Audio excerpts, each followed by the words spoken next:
किसी ना किसी को फॉलो करना पड़ेगा। जिसने पैसा कमाया है उसको हर समय ध्यान में रखना पड़ेगा उसने कैसे कमाया, क्या ऐसी खोज की जिससे आज वो इतना बड़ा आदमी है।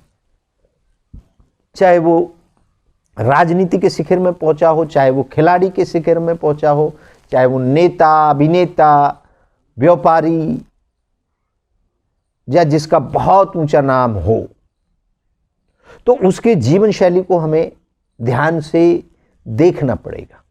किसी एक व्यक्ति को आप ले लें, तो आपको पैसे कमाने का तरीके के लिए अब मैं बात करूंगा। तो सबसे पहले तो आप किसी को गुरु माने। अब गुरु मान लिया, उसके बाद में पैसा। अब एक शब्द आपने नोट करना है, पैसा।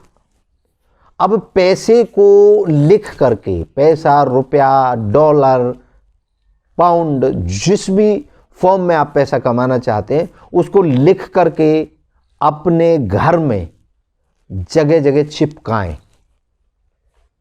और उसके बाद फिर हर समय पैसे के बारे में सोचें, कितना पैसा मुझे कितने दिन में चाहिए। अब आप देखेंगे, जैसे आप बाजार के अंदर जाते हैं, अगर आपका जूता टूट गया है तो आप बाजार के अंदर हजारों दुकानें हैं, लेकिन आपका ध्यान किसी दुकान पर नहीं रहेगा, सिर्फ आप खोज रहे होंगे जूता ठीक करने वाले को। और जूता ठीक करने वाला भी ठीक उसी तरह सबके जूते देख रहा होगा, और जिसका जूता खराब होगा उस पर उसकी उम्मीद बन जाएगी कि ये व्यक्ति मेरे से जूता ठीक कराएगा। दोनों चीजों पे आप देखेंगे, वो आपके जूता टूटने का इंतजार कर रहा है और आप उसका ढूंढ रहे हैं उसे, जो मेरे जूते को ठीक करेगा। हजारों दुकानें हैं बाजार के अंदर, केवल आपका ध्यान कहां है, जूता ठीक करने वाला मिले। और जूता ठीक करने वाले का ध्यान कहां है, आपके पूरे शरीर में कहीं नहीं है, केवल आपके जूतों के ऊपर है कि आपने कैसे जूते पहन रखे हैं, ये कितने चलेंगे, इसमें कब रिपेयरिंग मांगेगी, या अभी है तो अभी ये क्या इसमें नुकसान है।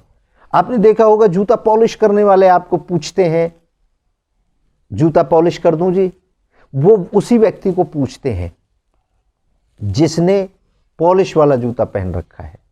तो इससे ये बात सिद्ध होती है कि वो सबके जूतों पर ध्यान देते हैं, वो किसी के चेहरे पर ध्यान नहीं देते, अमीर गरीबी को नहीं देखते, वो केवल ये देखते हैं कि ये व्यक्ति जूता मेरे से रिपेयर कराएगा, जूता मेरे से पॉलिश कराएगा।